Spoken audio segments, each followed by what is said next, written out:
নমস্কাৰ। পোনপ্ৰথমতে সমূহ অসমবাসী ৰাইজলৈ ভোগালী বিহুৰ আন্তৰিক শুভেচ্ছা জ্ঞাপন কৰিছোঁ। আজি বিহু স্পেচিয়েল বিহুৰ উপলক্ষে বনাবলৈ লৈছোঁ ধূপ পিঠা বা তাল পিঠা আৰু ছাইডত যিটো ফুল কাটি ওলাই ফুল কটা পিঠা বুলিও জনা যায়। আৰু আজি পিঠাবিধ বনাবলৈ লৈছোঁ, ভাবিটো ৰেচিপিটো আপোনালোকৰ লগত শ্বেয়াৰ কৰোঁ।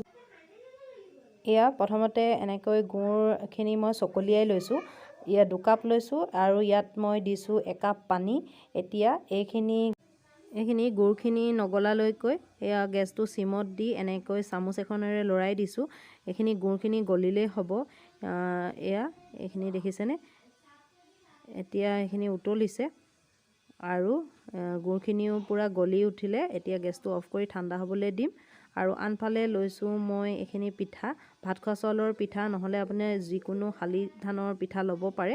ইয়াতে দিছোঁ 1 কাপ ময়দা অলপমান কোমল হ'বৰ বাবে আৰু এয়া দিছোঁ কেইটামান তিল।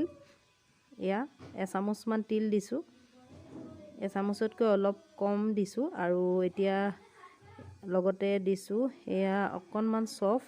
এতিয়া গোটেইখিনি ভালদৰে মিলাই লওঁ আৰু এতিয়া এইখিনি গোটেইখিনি মিলাই ল'লোঁ।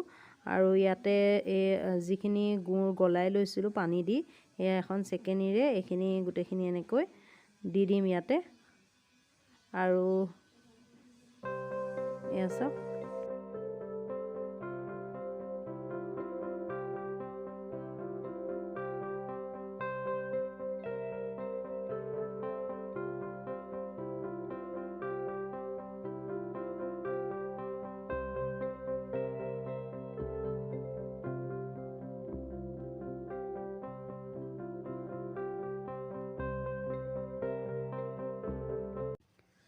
আৰু এয়া গোটেইখিনি মিলাই ল'লোঁ। কনচিষ্টেঞ্চিটো এনেকুৱা ধৰণৰ হ'ব লাগিব।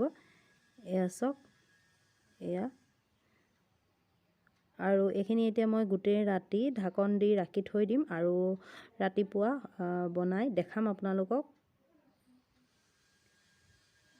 এয়া এখন কেৰাহী গৰম হ'বলৈ দিছোঁ। ইয়াতে মই ৰিফাইন তেল দি বনাব পাৰে। মই ইয়াত আজি মিঠাতেল দি বনাইছোঁ, আপোনালোকে ৰিফাইন তেলো দিব পাৰে।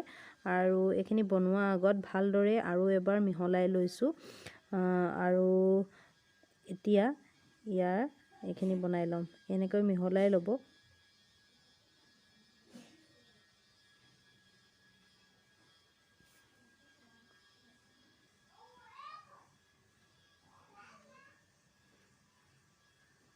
আৰু এতিয়া তেলখিনি গৰম হৈছে। গেছটো মই ল' টু মিডিয়াম কৰি ইয়াৰে এচামুচ দি এনেধৰণে বনাম।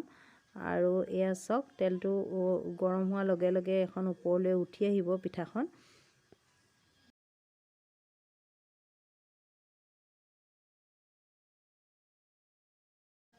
আৰু এতিয়া পিঠাখন ওলটিয়াই দিম আৰু ইলুটি শিলুটি কৰি ভাজি থাকিলে পিঠাখন হৈ যাব। এনেকৈ ধৰণে মই গোটেইকেইটা পিঠা বনাই ল'ম। আৰু ছাইডটো দেখিছেনে, ইমান ধুনীয়া ফুল কটা ডিজাইন উঠি গৈছে।